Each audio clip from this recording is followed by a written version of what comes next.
Starbucks. Spaceman. Sinkhole. Welcome to another episode of Velocity Chaos!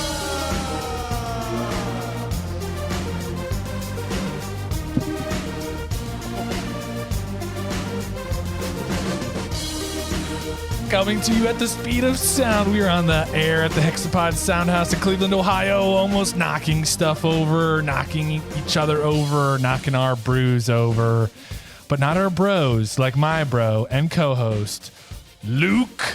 That's me. That's my name here. I just want to introduce you guys to our full house here that we got. We got DJ Tanner coming in. Hey, guys. Thanks for having me out today. Oh, thanks for being here. Nick, what do we got going on today? Well, here on the Velocity Chaos podcast, on episode 78, we got a full slate today, Luke. We got some chest hair you got to get off your chest. Mm-hmm. We got a rewind that I want to make sure everybody's updated and fully versed on.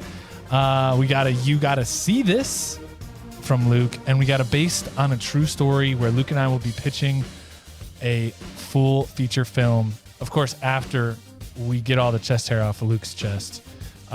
Make sure that that's really done thoroughly with, the shears. But just a reminder to our returning listeners and a note to our new friends here at the Velocity Chaos podcast. We explore the highest heights of human knowledge and the lowest depths of crude humor. Our mission is to tickle that pink thing between your ears, poke that frontal lobe, and sometimes just smash the laugh box. So hop in and buckle up for an infotainment ride across the airwaves. Well, hold on a second. Before we get into all that, just a reminder, if you guys could follow us on Instagram at Velocity Chaos Pod and on Facebook, drop us some stars on Apple Podcasts, some love on Spotify, toss us a sub on YouTube, leave us a comment or a review, 5 stars.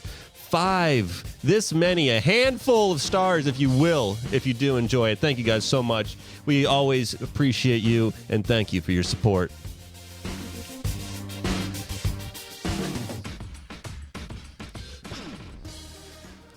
All right. DJ Tanner is going to walk us through an exercise that we do at the top of every show called Make the Connection, where he's going to roll 2 dice. Like, he's a pro dice roller. Oh, yeah. Don't gamble with him, but he's like a pro dice roller. Anyway, he's going to roll 2 dice. That's going to determine how many steps between 2 words Luke and I have to word associate. So if you're listening in the car or listening somewhere publicly, feel free to shout out words along the way. The goal is to connect 2 words within the moves that DJ Tanner gives us. So can I get a dice roll, please? Ooh. Beautiful. Oh, we had a bounce out. Just so the camera can see it. Land on my trusty notepad here. We got 5 and 2, which with conversion we know equals 7. 7. Less than or equal to 7. All right. So what are 2 words, DJ Tanner? All right, fellas. I would like you to make the connection between bodybuilding and orchestras. All right, bodybuilding to orchestras. Luke, you can go with the first word. So not including bodybuilding, we're going to count this out. Ready? Bodybuilding. Oh, no, I'll do bodybuilding. Oh, right. Oh, that's right. That's okay. Bodybuilding. Weights. Strong. Willpower. Learning. Instruments. Music. Orchestras. There we go. I'll take it. Had to get out of the gym to get in the first chair, baby. That's right. First chair. If you're not pumping iron, how are you going to be blowing brass? That's what they always say. It's life's biggest question right there. Is that a bearism? I don't know. It should be. It's a Lukeism. It's a Lukeism. You know what else is a Lukeism? I got some chest hair. Show it to us. All right, here, look at this chest hair. Yeah. I need more whiskey to bring out more chest hair. It's like chorizo. Yeah. There it is. Tacos, anyone? Little taco meat. I got some chest hair about something. Drinks piss me off.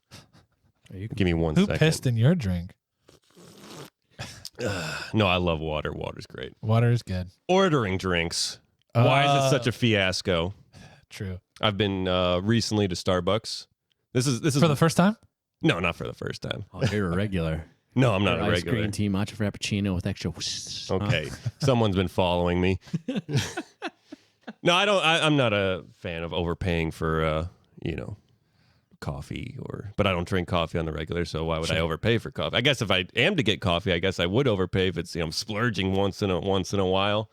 I'm noticing that chest hair segments are just therapy. It might be. Yeah. By the end of it, we're all like, you know what? I'm okay with this. Luke, Luke scheduled 4 chest hair segments this episode. What's going on?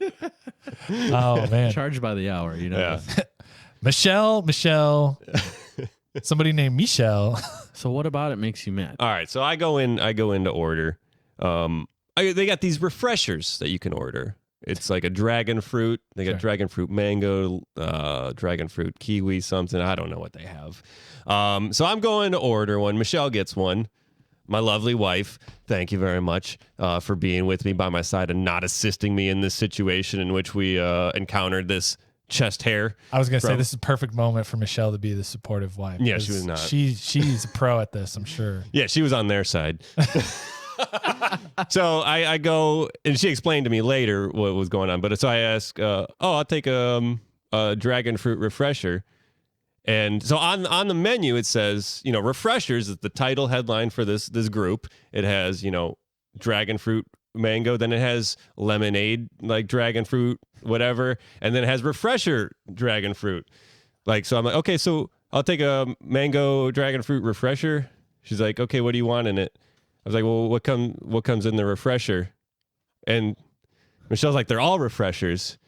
I'm like, well, no, it says right there. There's one that specifically says refresher. What's that? And then the lady behind the counter couldn't help me in the situation either by explaining, there's 3 different ones. One is just water in the fruits. One is lemonade in the fruits. And then one is coconut water in the fruits. That's refreshers is coconut water. How am I supposed to know this? There's no label for this that explains it. And I just wanted you to say, hey, this one refresher mango fruit whatever. There's no international measurement of refreshness. Exactly. We're not imperial refreshments. Exactly.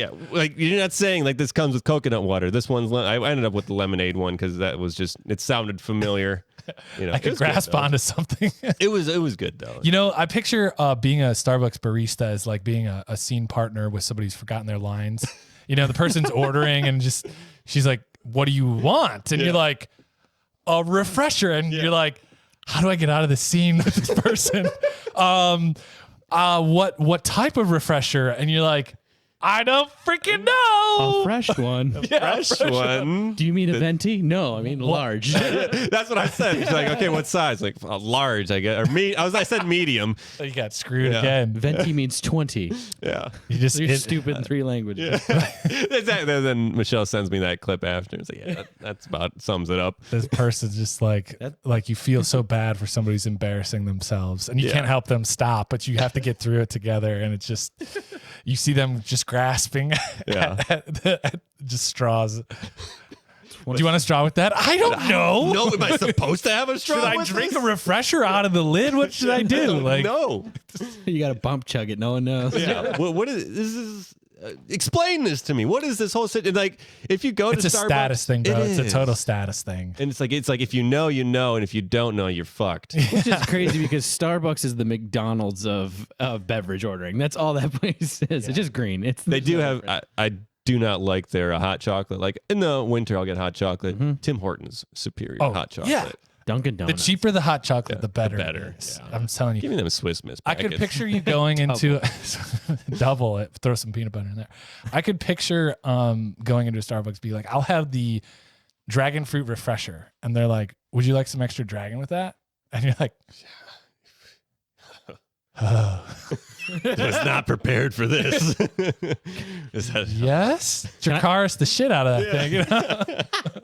Do we have time for a quick story on this? Hit me with it. So I have a great friend, Ryan. He's a kooky gentleman. He's always coming up with ways to prank people. He's the master of the prank phone call and just societal pranks anyway. And we're on a road trip coming home from work one day, and he's like, I gotta grab coffee. Let's hit Starbucks real quick. I was like, all right. And as we're walking in, straight as day, we're both tired. And he's like, $10 if you order a Bogremote latte from the Starbucks person. And I'm like, And for those of you who obviously don't know, Bogermote's a nonsense word that he just made up from what he heard in a dream one time. He'll just come up, he'll just be like, yeah, just order the squingeely fries, see what they say. And we walk in there, and this man pulls out $20, tucks it in my shirt pocket, goes, all you champion. We walk in and order a Bogermote latte from Starbucks. I've never seen a more distressed coffee person in my life. I'm gonna do that too next time. We'll do it at a Starbucks, we'll do it at Dunkin', we'll do it at McDonald's. And I bet you one of them is gonna be like, okay, and just pour it into the cup. I don't know what the hell this is. And then you just stand there stern, just. You've heard it here first, guys. Next time, go into your local coffee shop and order a Bogermote coffee. Bogermote, some kind of Bogermote coffee. Let's put it out into the universe. Hashtag Bogermote on Instagram. Hashtag Bogermote. And like someday when we're like 65, we're going to go into a Starbucks and be like, I have a Bogermote coffee. And they'll whip something up and you'll be like, this is amazing. If you can get a friend to record you doing this from afar, covertly, without anybody noticing, we will tag you. We will give you a shout out on the podcast. So maybe I'll give you $10. I'll send you $10. Maybe they will. That's eventually. That's possibly $20. Number 2 on my chest hair: iced tea. Okay. Ooh. I hate ordering iced tea because when you order iced tea, what are you supposed to get? Iced tea. Mm-hmm. That's tea with ice in it. It's brewed tea that's been chilled with ice cubes. Sure. Iced tea. Iced tea. It's not sweet tea. There should not be sugar in it. It should not be, giving you diabetes. Right. That's sweet tea. If I wanted sweet tea, I would order sweet tea. They clearly see on the menu, and this is for McDonald's out there, they have iced tea and sweet tea. If I order iced tea, I want iced tea. Yeah. Non-sweetened.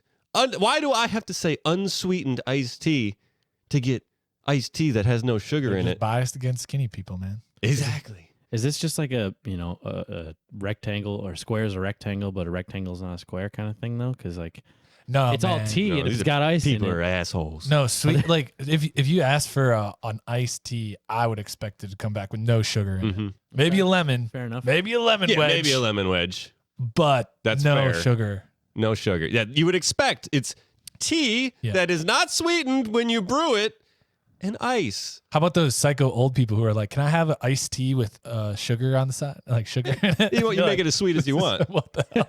Yeah, it's like adding salt to your meal. I guess. So that's that one. I mean, I did run Michelle, she gets, again here, she defends them. The other people. We were driving down south to visit my brother-in-law and his family. And we stopped at I think a Chick-fil-A or something, one of those places.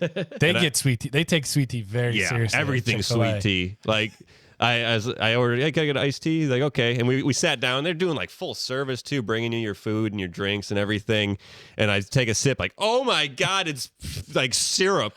Jesus Christ. Did you boil this down? What did you do to this? Concentrate. Looking at your soul, they're like, you ever order sweet tea again? Don't you do it. Do you want a sandwich with that? And you're like, yeah, sure. It comes in a cup with a sandwich in the sweet tea. Drink it. They got the big vat of sweet tea. And I was like, oh, can I ordered iced tea. Can I get it unsweetened? And yeah, they got this little tiny little Keurig. They just look at you the whole time as they like pour it. They like. But I there needs to be, iced tea is unsweetened. Sweet tea is sweetened. It's they're both 2 syllables. Iced tea, sweet tea. Like it's like that's where people get confused. Why are you making me say more syllables to get unsweetened something without sugar? What if you're like standard like tweet your standard tea order now should be can I please have iced tea, no sugar, hold the sugar, put the sugar somewhere in the different restaurant. Don't want it. Number 3 on my list. Okay. This isn't a drink technically, but it's I guess I'm mad about ordering stuff. Frosties. What flavor is a Frosty to you guys? Chocolate. Yeah, that's OG. Then they came out with vanilla. Now they ask you want vanilla or do you want chocolate Frosty? They also have strawberry sacrilege. now. That is the other thing they got. Now they're really confusing. Yeah. Like these kids growing up, man. They don't even know. Have too many choices. Frosty to me is forever chocolate. Yeah. If you want ice cream, you order ice cream, but go somewhere else. Go to Dairy Queen. Exactly. If you can order ice cream if you want vanilla, but Frosty is chocolate. Okay. That's plain and simple. All right. But I can kind of see that one. Like I'll give them that one because they're trying something. They're just new. trying to diversify, make sure their menu's nice and robust. You're messing with a good thing. Man. It is. It's perfect. Number 4, final 4, water. And this is not about water itself. This is about the people that can't drink water. They say, I don't like the taste of water. That does bother me. I hate those people. I do not trust those people. You are an idiot. And you will, if you get diabetes, I will have no sympathy for you. From water. From not drinking only like just water. That From is refusing to something- drink plain water. That is something that bothers me big Yeah. time. I feel like those people never drank out of a hose as a kid. Yeah, that's You know? that's some of the best water you can get. Yeah, man. Just full on fire hose, just right in the face. See, I drank fire. Like I drank Drink fire. I drank fire. Yeah. I drank water out of a hose because Drink hot fire. water out of a hose because I grew up with like 20 cousins, and so you're just like getting held down and just. Oh, not out of. That's called waterboarding. Not because you wanted to. Oh. Okay. Yeah. That's why I just remembered that after 10 years. That's why you're afraid of hoses. No, but no, it's funny. No, water hoses. That's what you get. It's a Yeah. good water supply. Right That's there, man. that's why we're big and strong now. It's because we're drinking water from hoses. My thing is, I don't with the taste of water. Like, who really gives a damn? It doesn't taste like anything. But I know people who say they gag on different Oh, types of no. water, and I'm just, guys. What? They're not. There's nothing in it Yeah. other than some trace things. Like Yeah. I mean, there's some well water that smells funky, but Yeah. like, it's all placebo. It's all Yeah. gotta all be placebo. I didn't like the label on the bottle of water. It's- I like the one with the deer on it. That's the one I like to drink. Yeah. Let me throw this in the ocean real quick and just get another bottle that I like. the ocean's made of water, miss. The ocean's now made of bottles of water. Oh, look at that's how it holds it all in together. Yeah, it's one. Yeah. But yeah, there's like I've come across too many people that are like, yeah, I don't like the taste of water. I don't What drink kind water. of Like, spoiled, rotten? that's the thing. Tiana's like this, so I have to watch out what I say. I'm All on right. your side, Yeah. but I have to censor myself. How can you not drink water? It's the essence of life. What are the 4 things that you need in life? Thank God you have clean freaking water. Wafts. There's 4. What's number 1? Water, Women. air, food, shelter. That's all you. There's the 4 things you need in life. Water's number 1. Water's number 1, baby. That's right. But if you have too much of it, Yeah. then you need number 2 to step in. Air. Fit. It's my chest hair. That was a good one. And I think you can just stay angry about those. Yeah. They all sound fair to me. Thank you. Those sound fair to me. You know what's comprised partially of water? Cream. Wow. That was a milky segment, man. Just like cream. Cream can be used as a lotion. Oh, so hydrating. As an ointment. Oh, so soothing. As a cosmetic. Oh, so beautiful. Cream has so many uses. Heck, you could even make a cream pie. You can cream all over everything, man. Cream your coffee. Yum. Make yourself some ice cream with cream. Double yum. Slather yourself all over with cream, man. Get creamed with cream. Use code VCCREAMY for a silky smooth 6% off cream today. This is not an actual product service idea. Just in case you thought it was, it's not. If there is something out there with the same name, we are unaware and have no affiliation and offer no judgment on the actual product service idea.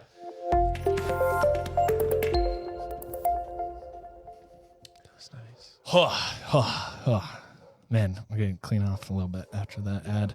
But no, all right, cool. Guys, so we're going to do a rewind. This is a segment where we go back to a show, a segment that we did in a show prior, and we just do a quick recap of something. New opinions have occurred. What's that? Oh my God. New opinions have come out. New information has come to light. Tonight, we are talking about the Savannah bananas again.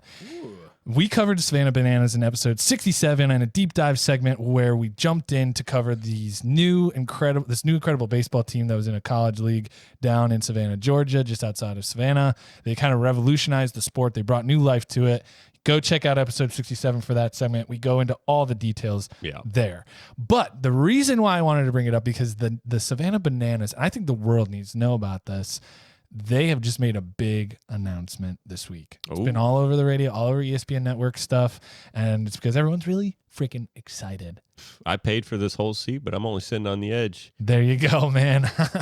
That's the best part, the edge. The Savannah Bananas are hitting the road full time, baby. Yeah, all right. So the Savannah Bananas, that's right, clap it up. Because you will be clapping in a stadium near you soon. What this means is that they are pretty much becoming baseball's Harlem Globetrotters. Traveling circus. So they're upgrading from the college league. They're employing like real baseball players, people who aren't in the MLB. And they're essentially just going to take the show on the road, a constant tour, playing other places and stuff like that. I learned 3 big things from this. There's a couple articles out there, and they all kind of came out in conjunction. One, the latest part of the show that they've just added is Bill Spaceman Lee. Have you heard of this guy? No, sounds great, though. Former all-star pro, I think Atlanta Braves pitcher. Ooh. 75 F that yees guy. old. Oh, okay. Yes. He goes out and does about 2 innings a night for the Savannah What? Bananas. At 75? At 75. The guy, the clip that I saw of him, he just like walks out to the mound from the bullpen. He just like holds his glove up. They throw the ball like right into the glove, and he's all smooth. You know how pitchers have just like that moxie, you know, that kind of like smoothness. He just up to the rubber, like glove on his hip, just like looking like over at the hip. Stands up straight, fires one in there, dude. Full extension. This dude, I'm looking at a picture of him. This is like Ricky Bobby's dad. Yeah. If Ricky Bobby's dad was 10 times cooler. Spaceman Lee had a heart attack last week in the bullpen. The catcher said he was warming him up. He was a couple pitches in, threw the ball back to him. He caught it, and then like glove still up, just kind of like fell over backwards. The show got interrupted. The game got interrupted. Everyone's running over to Spaceman Lee. The catcher apparently was also like a part-time EMT. Oh. And so he rushed over there, but he was like, it's hard to be an EMT when your friend is on the ground. Yeah. I get it when, like, if it's somebody you don't know and you're just responding, you get it. But when it's your friend, you're freaking out. Pulled through, no problem. A little bit of heart trouble. But apparently the doctors cleared him, and he's going on the world tour with the Nice. So Spaceman Bill Lee will be coming to a stadium near you. So that was the first thing I learned. That's great. Part of the same story. The whole spiel, the whole thing that happened with Spaceman happened in a town called Thunderbolt. What? Where was this? So there's Thunderbolt, Georgia. I'm like, if you were getting together to name a town, it's so funny. Deanna points this out all the time, especially driving through Ohio. Why is there a Lima, Ohio? Why is there a Versailles, Ohio? We call it Versailles. But why is there Berlin? Why do you just copy all these names? And I agree with her. I tend to agree with her. So I love it that like a group of like town elders are just like, guys, it's the 20th century. Like we got to come up with a new name for old New Jersey. Yeah, what do you think we should call it? Dude, Thunderbolt. You know what's rad? Thunderbolts are rad, and we're rad. All in favor, raise the peace sign. If he wasn't any cooler, he actually played for the Boston Red Sox starting in 1969. The Red Sox. Nice. So it was the Red Sox. As good as it gets. It was the Red Sox. Bill Spaceman Lee. I guess that's why they call him Spaceman. So yeah, town called Thunderbolt. That has nothing to do with baseball, but I thought it was sweet. Yeah, that's pretty awesome. So I put that in there. Little tidbit A little for you. tidbit about. It used to be Warsaw in 1856. See, I told you it was named after Polish city, and now they had to like. And then in 1921 they changed it to Thunderbolt. See, I'm telling. Did I not say that? I literally, I did not know that. I made that story up, but it's awesome. true. Yeah. Yes, real history right there. Facts, right? From Wikipedia. Yeah, but that'd be sweet if the next town over was Lightning. Yeah. Thunderbolt and Lightning. Pikachu, get him. One town over and Lightning. Yeah. You got to pass through there real quick though. Do it. Little thunder, little lightning. Give them the thunder and lightning. And also in my research of these updates, the articles I was reading, the Savannah Bananas, they're going full-time on the road, which means that they are now kind of a fully fledged entertainment show, which is, I think, just awesome. 5 pro teams have reached out to hold games in their stadiums. So now, you might see it in New York, you might see it in Atlanta, who knows? Turning heads, but that's cool because that's a big crowd, because that's going to be a big market, right? That's not like out there in a small little third-party market, a AAA stadium. That's going to be a big stage for them. If they come to the Jake or Progressive Field, they got 38,000 seats up there. I think Cleveland would be a great stop. Oh, yeah. So family-oriented. If you think about, the thing that the Bananas are doing, they're putting on a show. Yeah. It was like a month ago. I don't know if you guys are familiar. What's the hot story with the Cleveland Guardians right now? We're in first place? Besides that. I don't know. Mustard. What? Yeah, that's right. All right. So, the Savannah Bananas put on a show. They're doing everything. Yeah. This is not baseball related. This is 7th inning stretch condiments racing each other related. Yeah. This is Mustard has not won a race. Really? Yes. Ever? Yeah, ever. Oh my God. Or at least I don't know if it's this year. It has to be this year. Yeah. For those of you who don't know, these 3 mascots are 3 Sugardale hot dogs. Plug. Holler at me, Sugardale. But they're one has ketchup on it, one has mustard, and one has onion on. They race on the 7th inning stretch, right? Yeah, they race around the field. And this was brought to you by Sugardale Dollar Dog Night at the Velocity Chaos podcast recording. No, it wasn't. Just kidding. But this is not an actual product, service, or not a paid advertisement. Yeah, but it could be. It could be. We're not saying we're close to it. We're very open to it. I would love to have some hot dogs.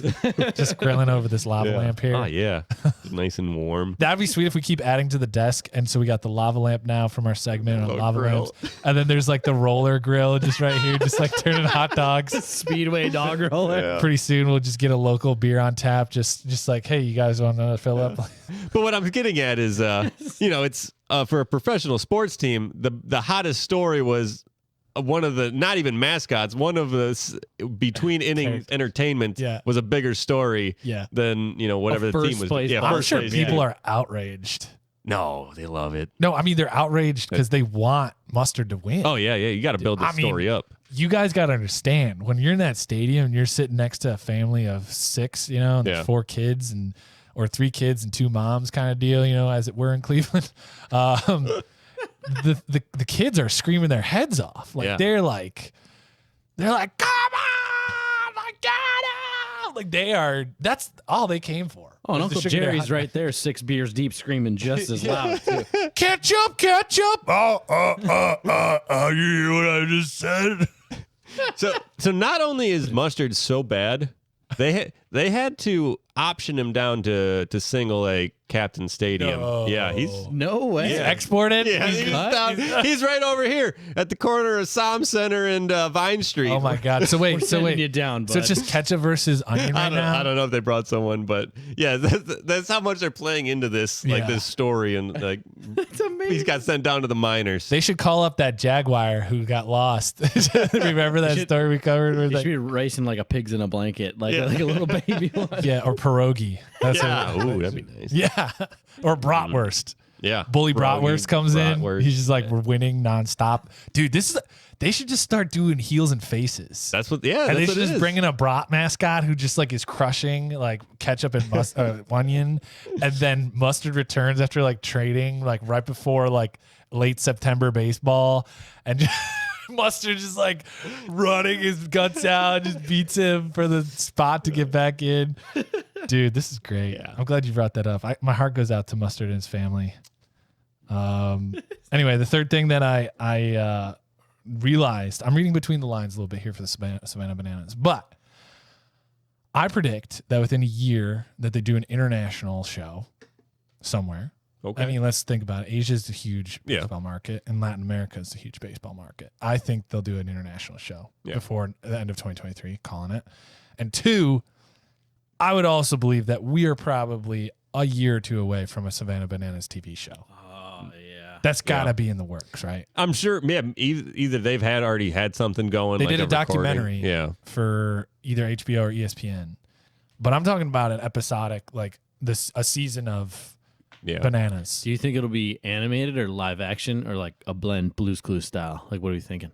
I think it might be like easy watching, like Animal Planet stuff, where it's like for the whole family, but it's not like full kid blown. I almost feel like it could be animated now that you bring it up. They could probably do both. Yeah, because they have, like I've seen clips on whatever, Instagram or whatever. Like they'll have a guy from another team coming up with like 3 bats or something, smoking a cigar. He'll take one last puff, blow it in the catcher's face, throw the other 2 bats, then he pitches and like just cranks like a home run or something. Like just being a real asshole. Yeah. Well, there's your heel. But it's like so you could have these like pit these, like have each episode. Oh no, we're going to the Montreal Monarchs or something. Yeah. I mean, if they don't play either for the theme song of their cartoon or at least at the games, it's bananas. Little Gwen Stefani, then I don't want to go. I don't want to watch it. I'm sure they got something there. They should just dust off the costumes for Bananas in Pajamas and just have those guys host a show with baseball themes. But that's my prediction. You heard it here first on the Velocity Chaos podcast, doing a rewind segment on the Savannah Bananas. I can't wait till they come to Cleveland. I know they're going to tour through here sometime. Yeah. It's got to be. The market's ripe and ready for them. The crazy thing is, so what are they doing with, were they always a home team? Like, were they always playing home games or were they traveling much? They did a couple exhibition games with other like minor league independent teams. And that's what... And they brought the show? Yeah. They just went out there and they played in their stadium. Okay. But it was like AAA ball or like college. I think it might have been a college... Still a college league. Yeah. So this has really been opening my eyes about the structure of baseball and how there's clubs that have no affiliation with AAA ball, like no MLB at all. And then there's the farm teams and stuff like that. It's an incredible world. And I think like baseball has permeated America in ways I think like football and basketball haven't. Yeah. Like you're not making a lot of money, but you're making some money playing baseball. Or like, I feel like in basketball and football, there's smaller leagues, but you know what I'm talking about? Like there's baseball everywhere. There's not a lot of paid football teams out there. No. Yeah. And I actually read a title, or I didn't click on it. I'm too busy. I'm a busy guy, but it was something, or I overheard something, but it's like that, minor leaguers are getting taken advantage of basically. Cause they're playing 80 games or 100 games and they're getting, a $50 stipend or something. Really? Something ridiculous. Like, wow. Where it's like, MLB's taking advantage of. They got some teams with 3 farm team systems, and are they getting paid? And I guess they're probably not raking in that much money. Like I don't know how many people go to the Captains. Regular. I hear you. And that's 50 games or something. Well, see, the Savannah Bananas, it's cool because like if you even play like 4 or 5 real innings out of 9, and like you're saying guys like really compete in these 4 or 5 innings, like you could be paid because you're touring with the show, you're doing the dances, you're doing the activities, you're becoming an entertainer, but someone could scout you. Like if there were more Savannah Banana teams that were just like playing out there and you created like a XFL where it's like more about the show than it is about the sport. It's like, WWE, and yet you play like rounds of serious baseball in between all of that. Yeah. It could be a way of making a living, but also if the scouts were smart, like it'd be cool to, for them to be like, oh, hey, like you can come and play with it. That'd be, hey, that's an interesting idea. Just making its own league and then having all these teams. Yeah. Like the Dapple Apples and the the Orange Oranges. Yeah. Whatever, but whatever. You guys get it. The Felon Watermelons. Yeah. But it is having these different places. I don't know. But having their own league of just, like you said, they're the Harlem Globetrotters of minor league baseball, but they're a traveling circus, really. A traveling circus. Yeah. So let's move on to you got to see this here. You got to see this Mullet Championships. Did you guys know that the Mullet Championships were ongoing? I don't know. You walk around Walmart. That's what I thought you were talking about. No, as of today. As of recording this, we're recording on August 31st. So sorry if you were thinking about getting into the Mullet Championships, but today is the last day for adults to register to be in the Mullet Championships. They've already done the kids and the teens. We can look at the winners if you want to take a look at that link in there in the notes. But as the time of this coming out, you guys will be able to vote on the USA Mullet Championships. All of the mulleteers. Let's just, if you click on that link and scroll down a little bit, go to the left. Look at the kids. Look at the kids. Look at the kids. Whoa. Eric Orta, bro. How did he finish in second? All right.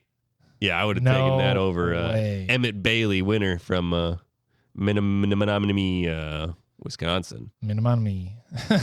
William Dale Ramsey already looks like he drinks a case of Budweiser. That is Mike Trevisano incarnate right there. Yeah. That guy is Mike Trevisano. If you go a little further down, you get the whole palette of, I don't know if these are top 25 or what.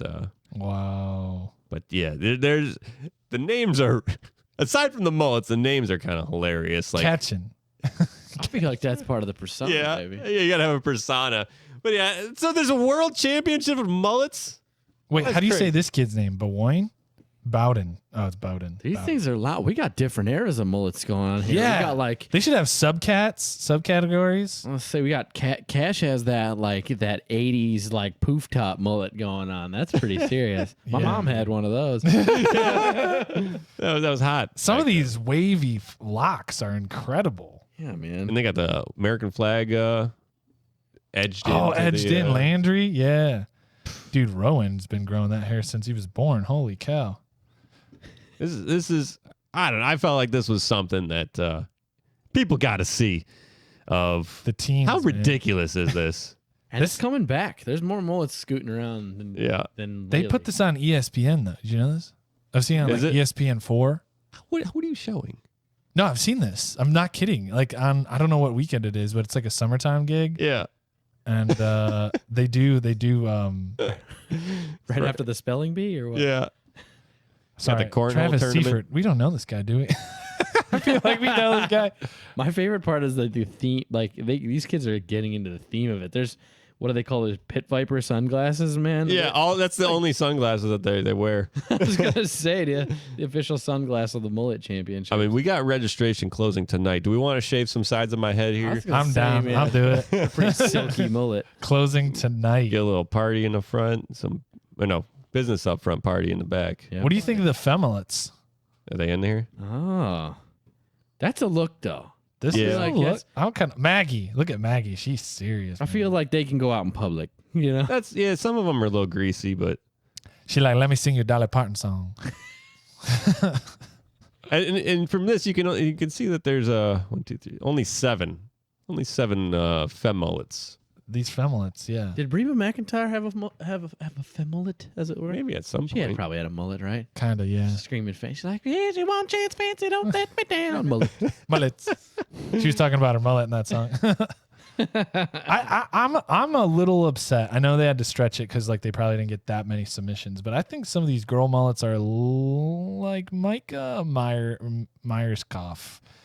Mike, I don't know if I'm counting that as a mullet. that's not a mullet. Cheyenne Smith. No. You There's might got- get disqualified. Like Michelle Mad Dog Durbin. This girl got a mullet. Yeah, Cassidy Mad Dog. Cassidy Jensen sounds like she has a mullet and sings at a concert. She actually, I mean, you got to have that little bit of buzz shaved right there in the side? Yeah. temple, and like I feel like if you don't have that, disqualified. Immediately. What's the inch requirement? What would you guys set it as far as like on the front? Like how many inches can you have? If inches.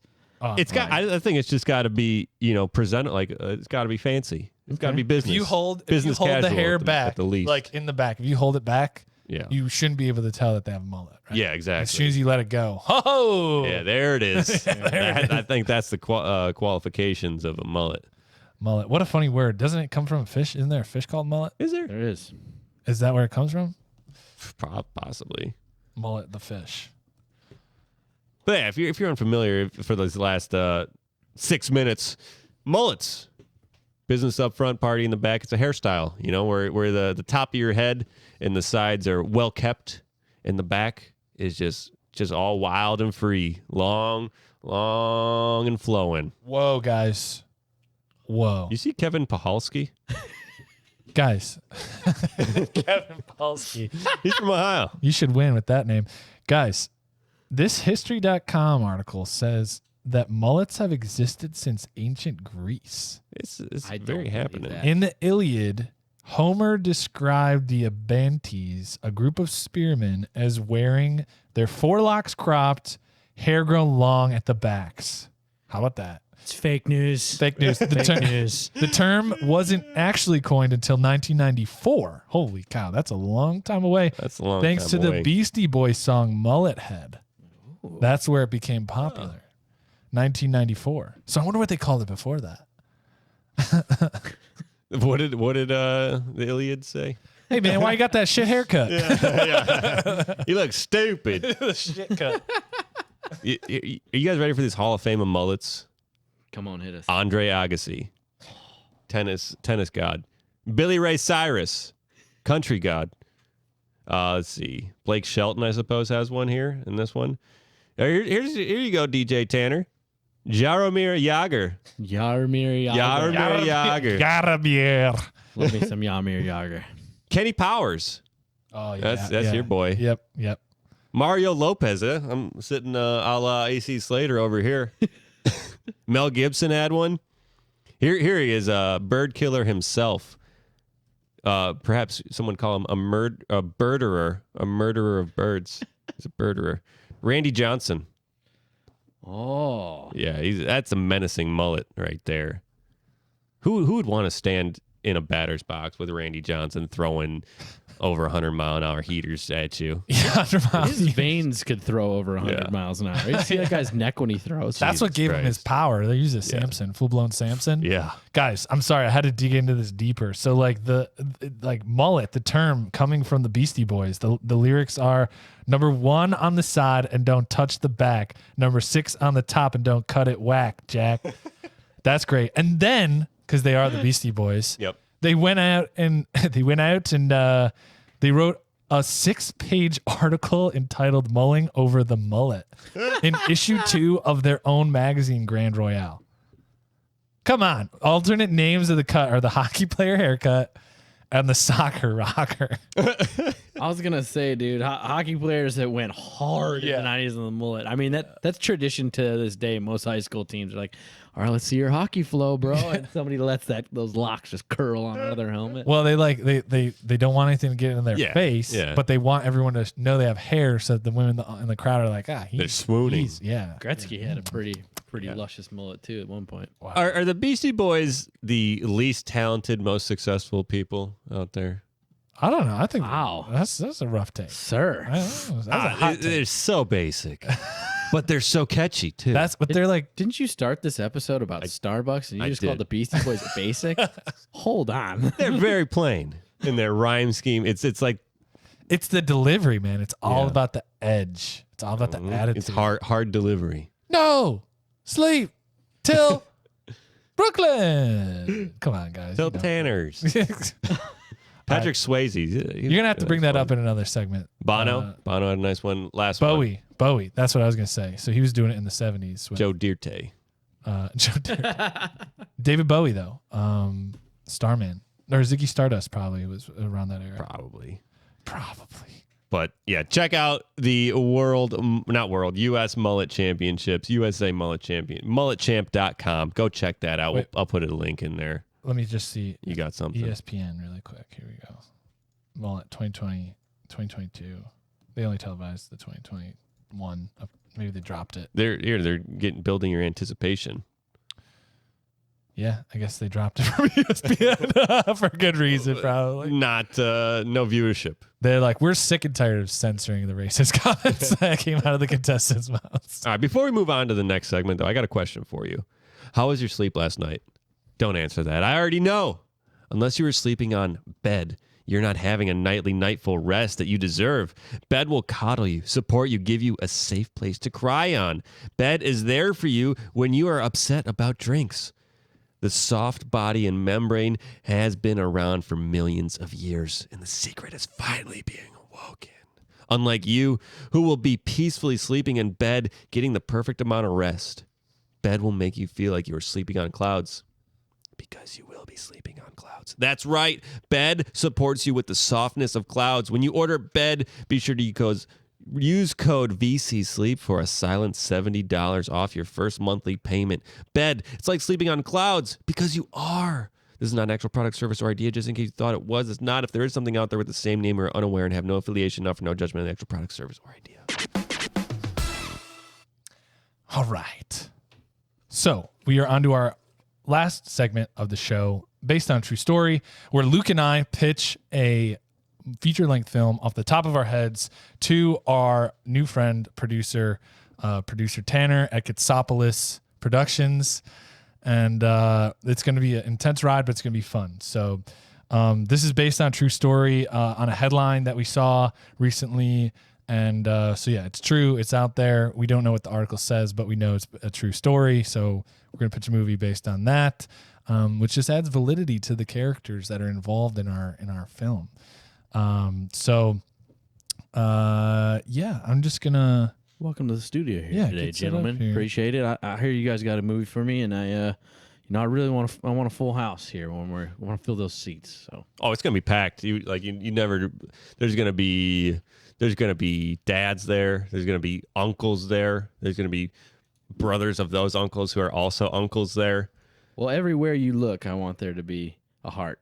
Yes, that's what I want. We're gonna have. Did I mention? There's gonna be dogs showing up. Did I also mention the neighbor's going to be popping in, probably sit down, fill these seats, and twins. There's going to be twins showing up. Everyone's going to be watching this. We're going to pack the house. Everywhere you look. It might be a full house even, but we're not sure. Anyway, this is based on a true story. Producer Tanner, and it's exciting. It's very exciting. It's just happened recently. We're the first one of the story. We grabbed it, we ran with it, and there's some things we're working out still, but it's going to be sweet. We're magic workshopping it. So here's the log line. Ready? A massive sinkhole just discovered in Chile has authorities puzzled. Are you ready for this? I'm ready. I'm hooked. What was that one more time? A massive sinkhole. Get out. Damn, we were so close. That was our big break, man. Rewinding. Yeah. A massive sinkhole just discovered in Chile has authorities puzzled. All right. Let me take you on an adventure. I know we're up here in America, North America. Let's go down beyond the equator. Let's get a little cultured. Southern America. Chile. I know you like Taco Tuesdays, all that jazz. We got ourselves an interesting sinkhole situation here. Miles Bjorn coming at you. And Miles is just he's doing his daily sand skiing down the cliffside of the mountain. And it is he is having today is like he's setting record pace because he time trials himself, racing his own ghost, in metaphorically, but he's going, and Miles is cruising down the mountain left, right, and he sees some dust rising up in front of him, and he just keeps going and that's weird, and he goes checks it out, and as he gets closer and closer, the sand just keeps falling faster and faster and faster. And there's a building that's starting to collapse into the sinkhole where he's going. And my God, he slides up. Sand flies everywhere. He stops right at the edge of the sinkhole, and building is falling in. And he's just sadness because this is not Miles Bjorn's, Bjornson's, regular day. And this just kicks off a whirlwind of emotions for Miles. Yeah, I mean, obviously it's like a big thing, but the Chilean government obviously starts to intervene right away, and they send out a geologist to the area. And should be something different. Sends out a scientist to the area. Should be someone different. Sends out like a agricultural like a cave spelunker named Cassidy Stone out to the site. She happens to be in South America, in Chile, doing some exploring of some other cave systems. And so they're like, oh, you're from like the National Spelunking Society, like you should get out there and spelunk. And she's like, okay, cool, yeah, sounds good. And so she flies in on a helicopter, and Bjornson, because he's kind of like this Matthew McConaughey figure, he's very like go with the flow, he's very full of like emotion and life, starts helping all the people in the area and is like helping pull people out of like portions of the building that didn't fall into this giant sinkhole and just disappeared, right? So he's helping them out, and yeah, so like she arrives, she needs to study the sinkhole. They're taking measurements and things, and it's just like nothing she's ever seen before. And there's just like no bottom. Like they fly a drone down and they like lose the signal because it's just so far down there. And they like drop like a big giant light down there, and it just like keeps going. And so they're just like, where the heck is this coming from? And she's like looking at her maps. She's like, nothing in this area indicates any type of sinkhole activity would have occurred. Like there's no caves over here. So like the captain of like the military is like, well, we got to fly down there and like fly a freaking helicopter down there. They got to do something different. They got a base jump and squirrel suit down or parachute down in just like a circle, and then they'll rig a giant pulley system and it'll be all cool and contraption-y, you know? And so she's like, well, I don't know anybody who's experienced with like base jumping and like parachuting. And Bjornson's like nearby, like handing out supplies. And he's like, yeah, like I know how to do that. And the general's like, no way in hell I'm trusting my operation to this guy. And, you know, Cassidy Stone is like, we need to figure this out right now. Cause like, this is an anomaly. She's a little bit motivated more by like scientific discovery, but like everyone else is like, we got to figure this out before the news is like, what's going on? So, they agree to let, Miles Bjornson like lead the jump. So yeah, so swell now. We're gonna go here in this sinkhole, bro. It's gonna be so mad. I just want to help the kids at here that happen to be everyone that's negatively impacted by this situation. So first thing we're gonna have our glider suits, and we're gonna jump into this, and you're gonna hook up onto the feet, and we'll fly down. It's gonna be pretty rad though. So we're going to check out. We'll find the bottom. So first things first, let's get to it. Rad's shakas, get them out there. And so then, yeah, so Miles jumps down in there. He doesn't even tell anyone else. So Cassie's like, oh, we got to follow this psycho. But then, you know, she's like, wow, I love his spontaneity. You know, I'm very attracted to that right now. But she doesn't say that out loud. You just see it on her face. Yeah. So, you know, Miles jumps in. He's cruising down. And, you know, as he's going down, you know, first it's, you know, sand and rock and everything. And then slowly there's nothing. There's nothing on the sides. There's openness. Yeah. There's openness everywhere. And he's going around and he starts seeing all these like weird, it's like, it's cold. It's cold down there. It's, you know, he sees like mountains off in the distance. How are there mountains underneath? He sees something different. He sees these snow-covered trees everywhere, and he's you know gliding down. He flying around, and and you know what else he sees? He sees several lemurs. Should be something different. He sees Cro-Magnon. He should see something different. He sees Jesse and the Rippers. And they're just playing. They're just playing their set, and you know all the triceratops there that are enjoying the show. And that's the moment where that's the moment where Miles Bjornson wakes up from his dream from the blood rush, flying down this immense hole, right? And what actually happened was like they crossed a barrier to like another dimension, right? And he's laying on the roof of the building that had fallen down in there. And it's mostly preserved. Like you'd think it'd just be smashed to bits and rubble, right? But it's actually like preserved, and apparently the general like kept his wits about him because like he's a stronger warrior guy. And Bjornson's just like, man, it's been a while since I did a jump. Sorry, man. And so like they're like, it's cool. So they start investigating the building. looking for survivors. The general was like, we floated and we hit the barrier, we went through, and now we're in a different dimension, and like we didn't even use the parachutes. Like we just the ground was right there, and like there's like this gravity portal right there, right? So they like are saved by like different physics, and so they're looking in the building, and it's kind of an intense scene. There's like blood certain splattered everywhere, and then but you can tell that like some people survived.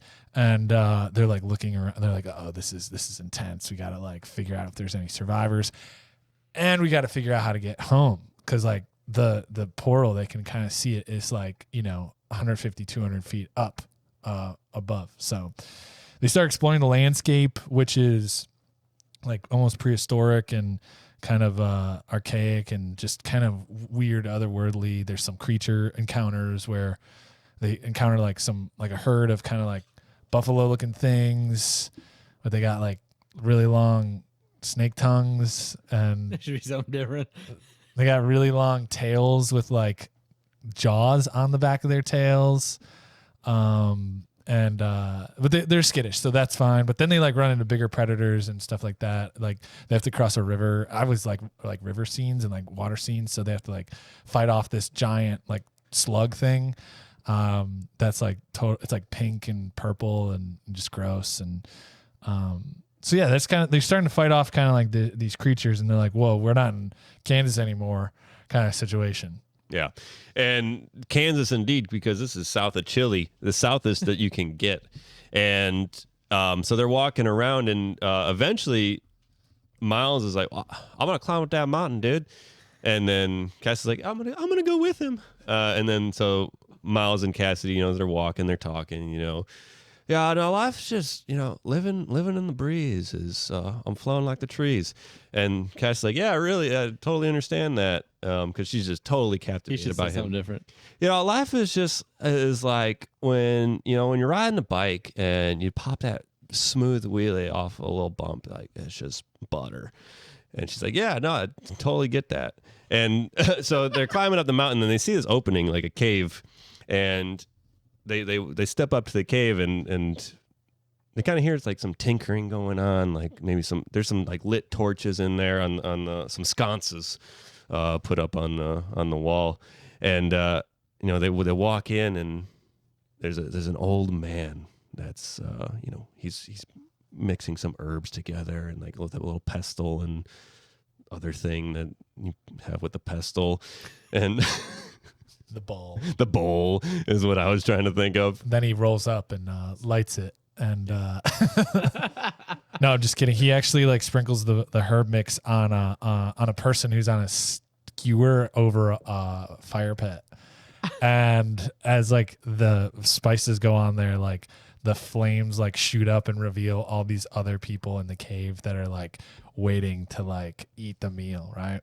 And so they're like, and like the camera just like jump cuts over to Miles, and he's just like, rad. And Cassidy's like a lot smarter. She figures out exactly what's going on. She sees in the back of the cave, there's like this giant bone cage that all the other like people from Earth or whatever, our dimension, they're in there. And she's just like, oh, we got to get out of here and tell the general, because like this is where all the captives are held up. And so she's like running, and Miles is just like enjoying, because like everyone started like banging drums, and he's just like feeling it, And she grabs him, like pulls him out of the cave. And so they run down and tell the general, like, we found everybody, but it's going to take some firepower. And like the general's like fighting a creature at that point, like a giant turtle creature with like 2 heads and 2 buttholes and like two things that are just like, it's just really weird area. He's like, I'm kind of busy right now. And she's like, you don't understand, like everybody's there. And he's like, I'm just worried about getting my people back. So there's kind of like a conflict there. And Miles is just like, I don't know how to shoot a gun. And she's like, well, I do too. So we're gonna have to go try to rescue those people before like they get eaten, because the general is clearly preoccupied with like getting his people out of there. So they go and like orchestrate a rescue, and all the cannibals are like freaked out because of the thunder sticks, the guns. So they get element of surprise. They get everybody out of there, and then it's kind of like a journey back to the portal kind of situation. But then they're like getting pursued by the cannibals. We're like, we outnumber them like 50-1. Like, let's just chase them down and some of us are gonna get down, but that's just leftovers for tomorrow for us. So, yeah, so they're getting chased, and on the way out, Miles grabs like some of the cannabis herbs and just smoking them. Has a crazy trip. Sees Jesse and the Rippers again, and he's just really inspired to teach the cannibals like music, and maybe we can reason with them through music. Yeah, and so they're trying to reason with this, but there's one cannibal that just he's not having it, or most of them are like, hell, oh, I see the error of our ways. Maybe we should be eating double-headed turtles, and maybe we should eat these mouth-tailed oxen. Maybe we should eat these. But there's one that he's in the middle of the night. He sneaks up and he grabs Cassidy. Covers her mouth, and he starts dragging her, and then Miles comes back in with his back into the tent with his rolled up cannabinoids, and he's like, oh, Cassie, I thought we were gonna puff on this a little bit, and Cassie, where are you? And then he looks out and he sees her being dragged away, so now he's got to play the hero, and he goes running after, chasing, because he can see him off in the distance. But first he like strums the guitar. Yeah. Just like, I'll save you. And then he just runs after her. So yeah, then he goes after to save her, and there's this big showdown, and this cannibal. Cannibal.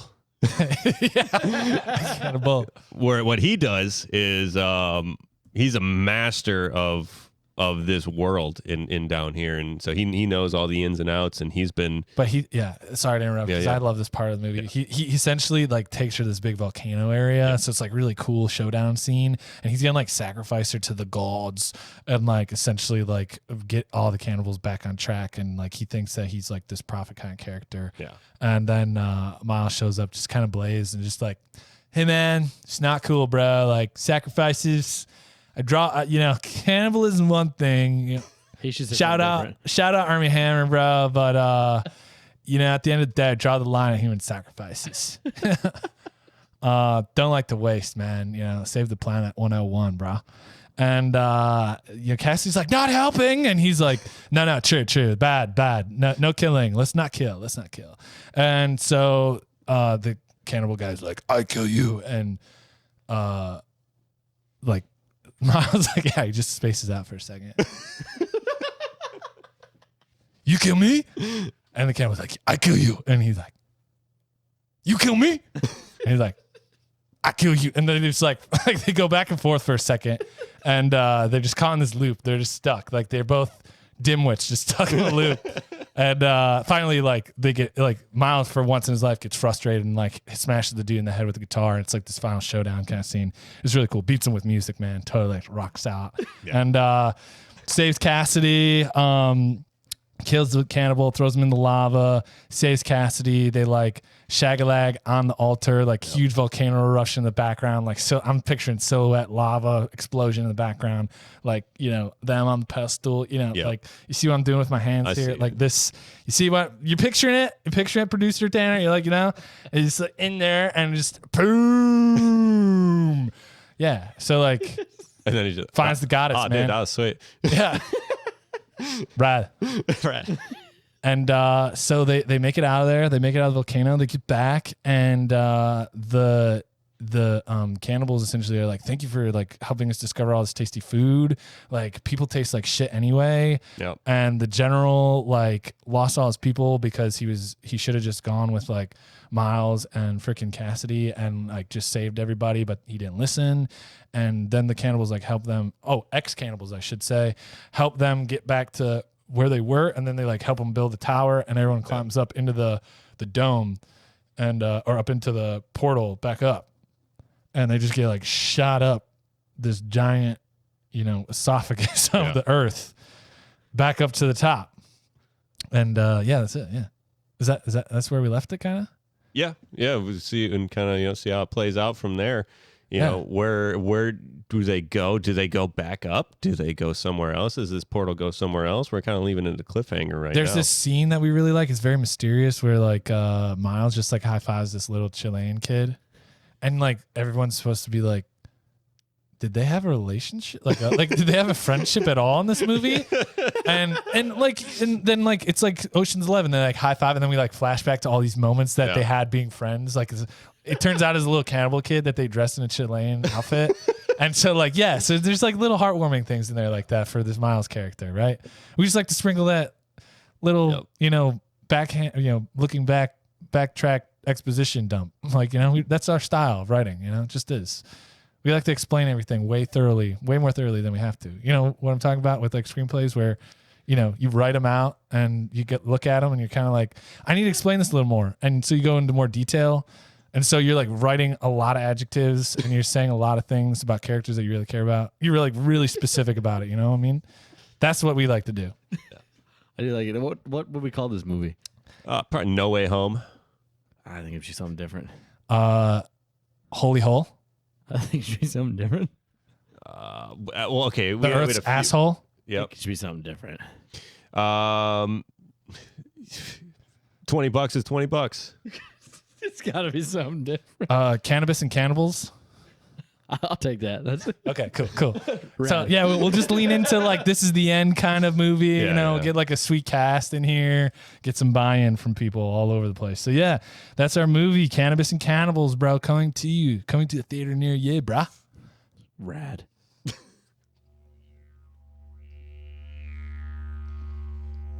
Don't be a hero, mate. You look after your mates, and your mates will always look after you. Yeah, cheers. All right. This is, I love this segment. I the more I read about Australia, the happier I get. This is Australian News, the segment where we go pick a headline from Australia and we bring it to you, served up on a platter, wrapped in Velocity Chaos podcast wrapping paper. But the idea is like the more I learn about these people and how they are, the more I think they're just really cool. The headline of this story is More Snowy Mountain Space Junk Found Amid Visit from Australian Space Agency. Australia's a place where junk can just fall out of the sky randomly. That's what kind of place it is. Like it's just lacking ozone there. But I mean, that's never happened, I think, ever in Ohio. But it's just like these farmers just found pieces of a SpaceX ship that blew up when it came back through the atmosphere. Oh. And they're just like posing with it. They're just like holding it. They're like, look what we found. Like, they're so funny. They have a sense of humor that just goes beyond anything that I've seen. And I love it so much. That's crazy. You're going to get space cancer from that? Yeah, maybe. But they're farmers who are out there like, if I get space cancer from this, who cares? Like, this is the coolest moment of my life. Like, and it's some space age looking material that like, and it's some 10-foot like chunks of spaceship. That's some big old stuff with very futuristic designs. And like these guys are just farmers out there just like hanging out. Like, and again, like all of these people are taking pictures with stuff. They're just like posing with it, holding it. I imagine one of these farmers has this thing turned into a trailer by the evening. Exactly. You give that man 3 Fosters, he's turning that into just something over useful. The mantelpiece, just hammered, just by a nail, like over the mantelpiece. And like the space agency people come out there like, yes, we are looking for some space debris that may have fallen into your field, and they're just like, haven't seen anything, don't know what you're talking about. Honey, there's a Sheila outside looking for some space junk. You seen anything that looks like that? No, I hadn't telling them to fuck off. So yeah, I think you're right. I think they are probably snagging it and haven't seen anything. We're gonna build our new shed, and they're just waiting there. That's right. That's good. It's a pop-up shed. Yeah. That's pretty erect. Yeah, Had to do perfect.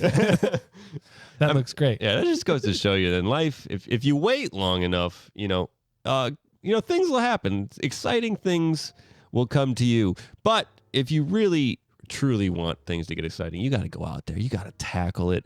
You got to be the Miles Bjornson of your own life.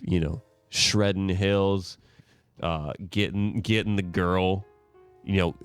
In places like lava holes and thunderbolt cities, because when when the show doesn't come to you, and you don't expect them to start traveling to your front door, you can wait your whole life for something exciting to happen in your front door, and it just might, because and it might be bananas might be showing up right in your neck of the woods, and that's an exciting thing, and then you can go watch the bananas, you can eat the bananas, you can order some iced tea, and someone's probably gonna give it to you sweet, and you're like, my bananas are already sweet, I don't need a beverage that's also sweet.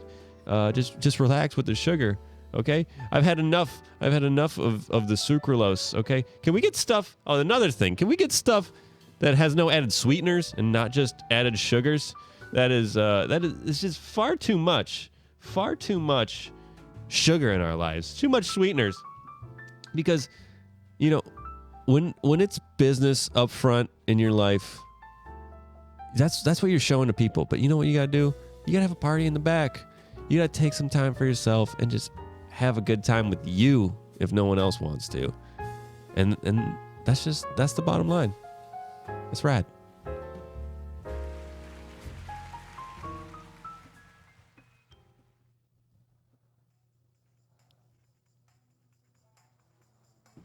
Woo woo. Here we are.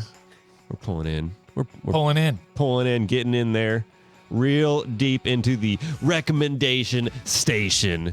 This is the segment of the show that we close out where we, recommend to you guys a gadget, a tool, a lifestyle, a music, a movie, a book, a song, a band, anything in between. And what I wanted to recommend to you guys today, I don't know if you guys aren't watch wearers, are you? Are you guys watch wearers? Watchless, I see. Casio.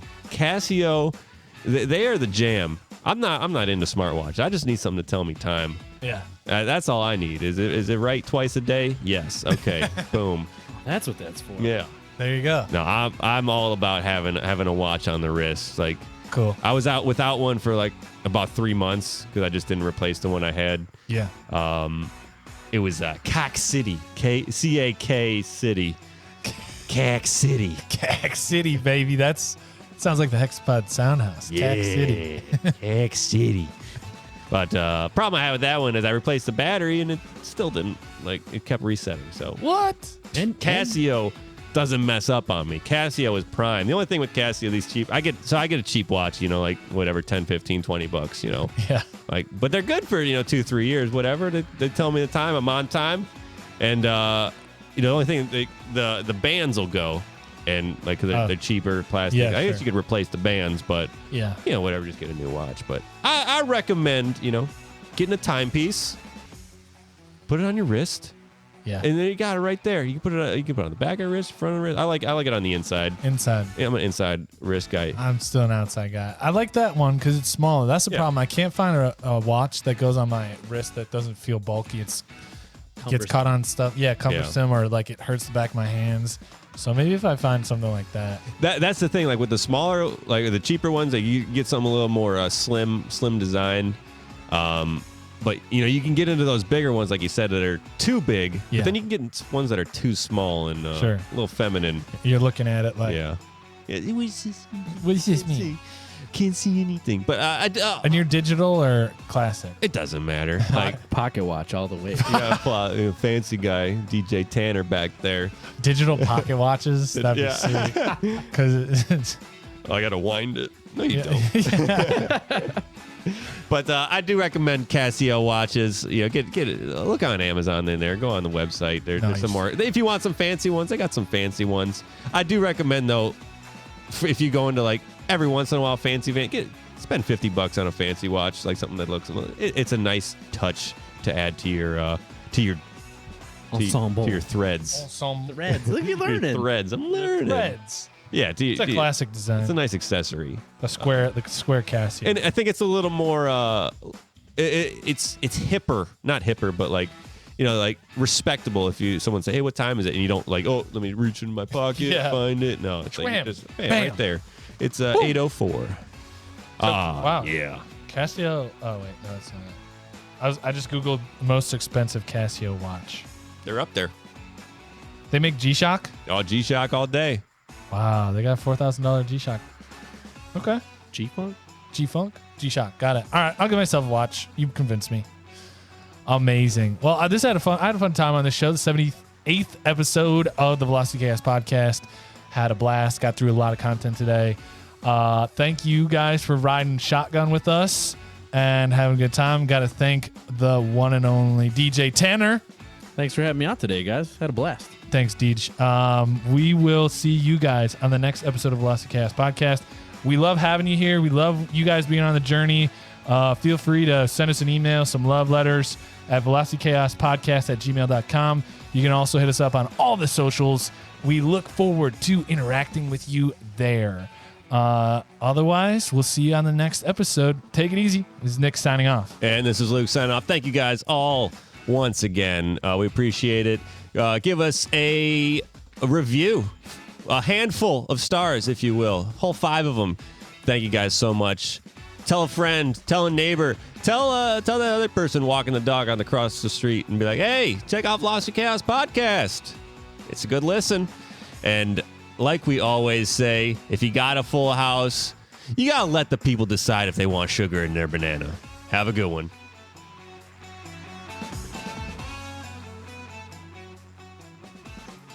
Thank you for tuning in to the Velocity Chaos Podcast. We upload new episodes every Monday and Thursday. Be sure to subscribe and rate us on iTunes, Spotify, or your podcast platform of choice. Interact with us on Instagram at Velocity Chaos Pod or on Facebook and YouTube at Velocity Chaos Podcast. We are grateful for your time and hope you enjoyed it here. Please tell a friend, and thank you once again.